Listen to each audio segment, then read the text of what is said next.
Halo Visioner, apa kabar? Kembali lagi di First Visio YouTube channel. Bersama saya G. Pranata Ginting, fisioterapi di First Visio Alam Sutra. Hari ini saya akan membahas tentang calcaneus spurs. Apa itu calcaneus spurs? Calcaneus spurs atau yang biasa disebut juga dengan chill spurs terjadi atau tumbuhnya tulang abnormal pada bagian inferior atau di tumit pada tulang calcaneus. Calcaneus spurs dapat terjadi di dua tempat, yaitu di belakang punggung tumit dan muncul di bawah tumit. Untuk spurs yang berada di punggung tumit seringkali dikaitkan dengan tendinitis Achilles, sedangkan yang di bawah tumit atau telapak kaki sering dikaitkan dengan plantar fasciitis. Mengapa bisa terjadi calcaneus spurs? Sampai saat ini, penyebab calcaneus spurs masih diperdebatkan. Secara umum, pembentukan calcaneus spurs adalah tarikan yang berlebihan dari plantar fascia pada tumit mengakibatkan peradangan kronis yang pada akhirnya akan menghasilkan respon inflamasi. Dapat kita simpulkan bahwa calcaneus spurs disebabkan oleh tekanan jangka panjang pada plantar fascia dan otot-otot kaki yang dapat menimbulkan reaksi seperti plantar fasciitis atau tendinitis Achilles. Calcaneus spurs sering terjadi pada orang dewasa atau atlet. Apa tanda dan gejala dari calcaneus spurs? Secara umum, biasanya terdapat 1. Nyeri pada daerah sekitar tumit, 2. Peradangan pada dan pembengkakan, 3. Nyeri pada saat bangun tidur di daerah sekitar tumit atau setelah beristirahat yang cukup lama, 4. Kehilangan atau penurunan lingkup gerak sendi pada ankle. Selain itu, ada beberapa penyebab dari calcaneus spurs ini. Yang pertama usia, yang kedua obesitas, yang ketiga pendekatan berulang pada daerah sekitar tumit, yang keempat gerakan yang berlebihan pada ankle atau gerakan pronasi ankle yang salah, yang kelima penarikan berlebihan pada otot sekitar telapak kaki atau sekitar tumit. Untuk mengetahui apakah adanya calcaneus spurs atau tidak, dapat melakukan MRI atau X-ray sebagai diagnosa penunjangnya. Jadi jangan diagnosa aja ya. Selanjutnya, tips penanganan calcaneus spurs. Yang pertama, kompres es pada daerah calcaneus spurs untuk menurunkan nyeri pada tumit. Yang kedua, modifikasi sepatu seperti menggunakan bantalan pada insol sepatu. Yang ketiga, penggunaan alat fisioterapi seperti ultrasound. Alat ini dapat menurunkan nyeri sehingga membantu proses recovery pada calcaneus spurs. Yang keempat, stretching pasif dan aktif pada daerah ankle dan telapak kaki. Yang kelima, latihan penguatan otot-otot kaki dan daerah betis. Oke visioner, aku akan kasih beberapa tips latihan yang dapat teman-teman visioner lakukan di rumah. Oke, latihan yang pertama, stretching pasif. Bisa kalian gunakan seperti handuk yang ada di rumah. Kemudian letakkan handuk di posisi seperti ini. Lalu tarik ke arah tubuh kalian.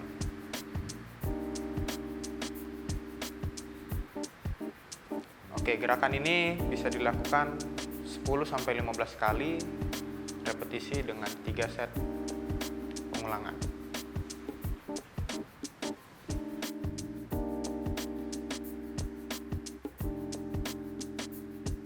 Oke, stretching aktif. Stretching yang kedua. Kalian bisa posisikan badan kalian menghadap ke arah tembok seperti ini. Kemudian maju satu kaki ke depan. Jarak antara tembok dengan kaki kalian itu kurang lebih sekepal tangan seperti ini. Kemudian kaki belakang tidak boleh miring seperti ini atau miring terlalu dalam. Harus lurus sejajar ke depan. Kemudian dorong perlahan ke depan. Ingat, tumit bagian belakang atau kaki bagian yang sebelah kiri tidak boleh mengangkat. Tumitnya tidak boleh mengangkat. Rasakan bagian paha kalian dan bagian betis kalian itu seperti tertarik.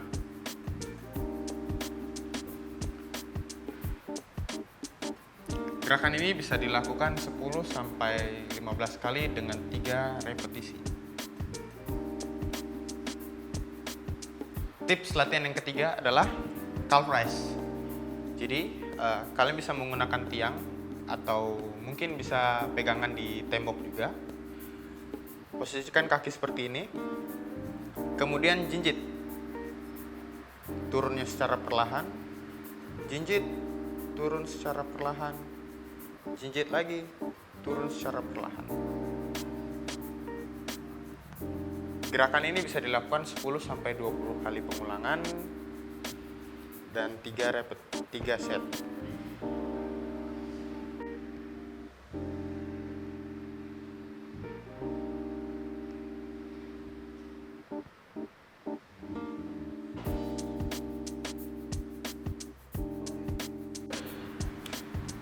Tips latihan yang keempat yaitu alternate calf raise. Posisikan badan kalian seperti ini, tegak, kemudian sedikit seperti melakukan squat, lalu angkat tumit kalian seperti ini. Turunnya secara perlahan, angkat, turun secara perlahan, angkat, turun secara perlahan. Gerakan ini dilakukan 10 repetisi dengan 3 kali set pengulangan. Sekian pembahasan dari aku tentang calcaneus first dan tips-tips latihan untuk kondisi ini. Terima kasih telah menonton video ini dari awal hingga akhir. Dukung terus channel YouTube First Physio dengan cara like jika kalian suka, komen jika ada beberapa pertanyaan, share jika kalian terbantu, dan jangan lupa subscribe channel YouTube First Physio. Terima kasih, salam visioner.